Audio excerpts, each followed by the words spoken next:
Hey, what's going on, everybody? It's Brett James back again with another video, and today we got part 2 of my list of the top 15 players in the NBA for this 2019-2020 NBA season.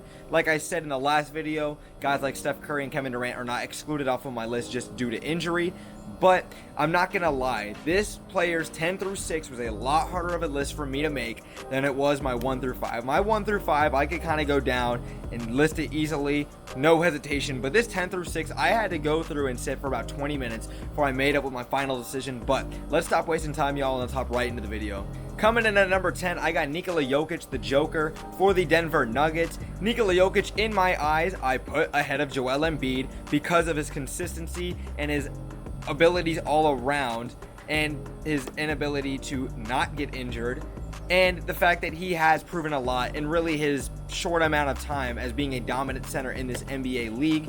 Now, he led the Denver Nuggets just last year to the number 2 seed in the Western Conference. They didn't make it out of the divisional round. They ended up losing to the Portland Trailblazers, and Damian Lillard took over that series, but I just feel like Nikola Jokic is the best all-around center in the NBA. Obviously, we know how great he is offensively, what he can do passing the ball, but he's not that terrible on defense, even though I'd give Embiid the edge on that side of the ball. I think Nikola Jokic is just overall a great center, and that's why I got him at number 10 on this list. All right, at number 9, I wanted to put this player a little bit higher, but like I said, I just couldn't. I got Damian Lillard coming in at number 9. Just like I previously stated about Damian Lillard, taking over that series against Oklahoma City, Nikola Jokic and the Joker, and then they obviously lost to the Golden State Warriors in the conference finals.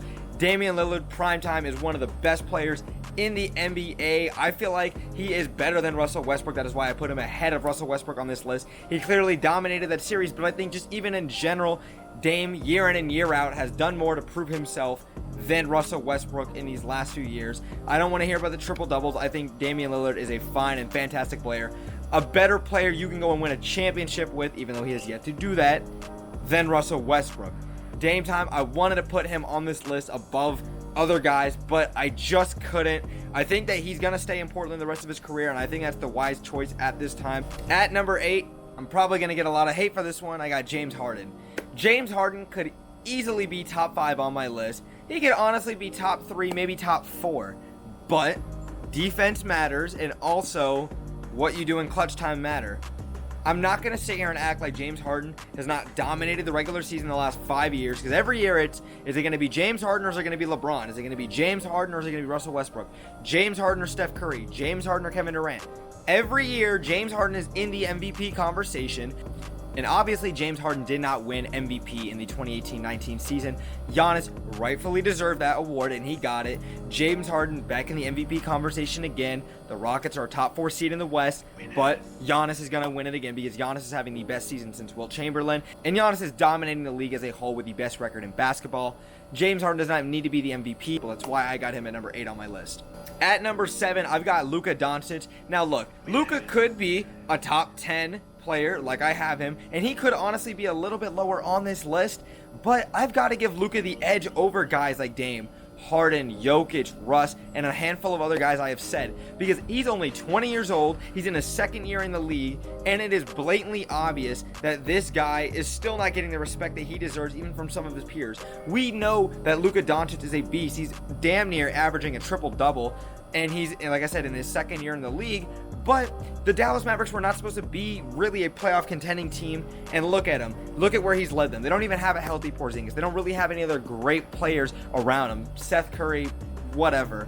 Luka is physically carrying this team in his second year in the league, and he's a global brand. He's an international icon, and he's only going to get better. He's only going to get bigger. His market's going to get bigger, and I feel like Luka is going to lead this Dallas Mavericks team to a championship probably within the next 5 years. That's how I honestly feel. I feel like once they get Porzingis back, and once they get another superstar, bona fide all-star on their team, this Dallas Mavericks team is going to be reckoned with. And like I said, the reason I give Luka this edge over guys like Harden and a couple of these other guys is because he's only in his second year in the league, and he's basically outplaying them. I'm not saying his track record is better than any of these guys. Of course not. He's still yet to even play a playoff basketball game.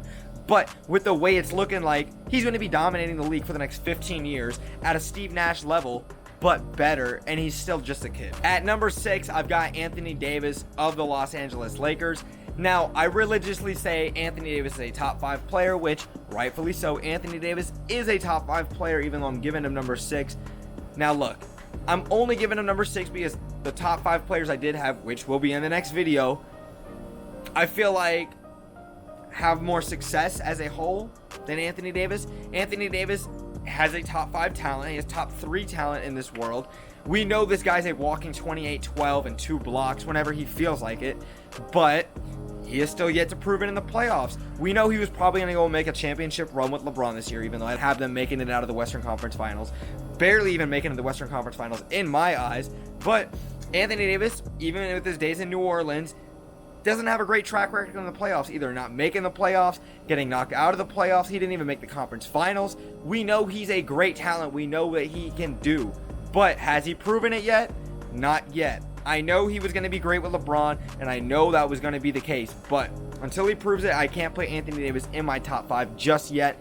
But we all know what Anthony Davis can still go out there and do. That's it for this video. Thank you guys so much for watching. Let me know, what did you guys think of my list 10 through 6? My previous video with the players 15 through 11, I will put at the end of the video. I want to hear what you guys would have had to say about my list, and I want to hear what your guys' list would have been with the players 10 through 6. Drop them down in the comments.